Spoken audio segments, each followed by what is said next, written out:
Doctor Bhuvaneswaran, Coimbatore cardiologist. நான் எப்போவுமே நான் வெஜிடேரியனுப்பா, நான் நான்வெஜ் எல்லாம் சாப்பிட மாட்டேனப்பா அப்படின்னு கொஞ்சம் சொல்லிக்கிற ஒரு ஆள்.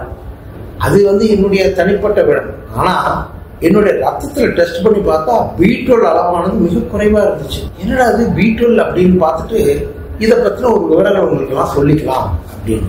இந்த B12 பாத்தீங்கன்னா பொதுவாக அனிமல் ப்ராடக்ட்ஸ்ல இருந்து நமக்கு கிடைக்கக்கூடிய ஒரு விதமான பி வைட்டமின். இந்த B12 டெஃபிஷியன்சி என்பது மிக மிக அதிகம். யாருக்கு நடுவில்? வெஜிடேரியன்ஸ், வெகன்ஸ். வெஜிடேரியன்ஸ்ல வேகன்ஸ்க்கும் வெஜிடேரியன்ஸ்க்கு என்ன வித்தியாசம்னா, வேகன்ஸுங்கிறவங்க பால் பொருட்களும் சாப்பிட மாட்டாங்க.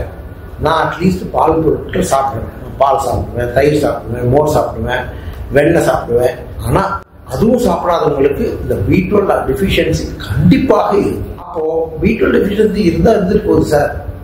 ஏன்னா B12 டெஃபிஷியன்சி நம்முடைய மூளைக்கு, நரம்புகளுக்கு, நம்முடைய எண்ணங்களுக்கு, சிந்திக்கிறதுக்கு ரொம்ப அவசியம். என்ன புரிஞ்சுக்கணும்?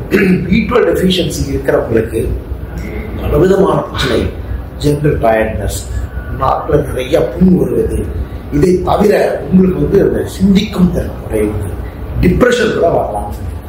அதனால தயவு செய்து நீங்க ஒரு வெஜிடேரியன் அப்படின்னு இருந்ததுன்னா B12 அளவை மறக்காம செக் பண்ணிக்கணும்.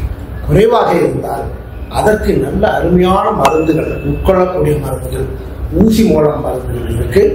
அந்த மருந்துகளை உட்கொண்டு B12 காப்பாற்றிக்கணும். ஏன்னா ரொம்ப B12 டெஃபிஷியன்சி இருந்தா சில பேருக்கு நிற்க முடியாது, நடக்க முடியாமல் பெராலிசிஸ் அளவுக்கு கூட சிக்கல் வரலாம்.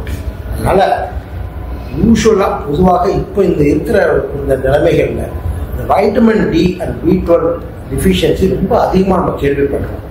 அதை உதாசீனப்படுத்தாதீர்கள், அதற்குரிய வைத்தியத்தை செய்து. புரிஞ்சுட்டீங்களா?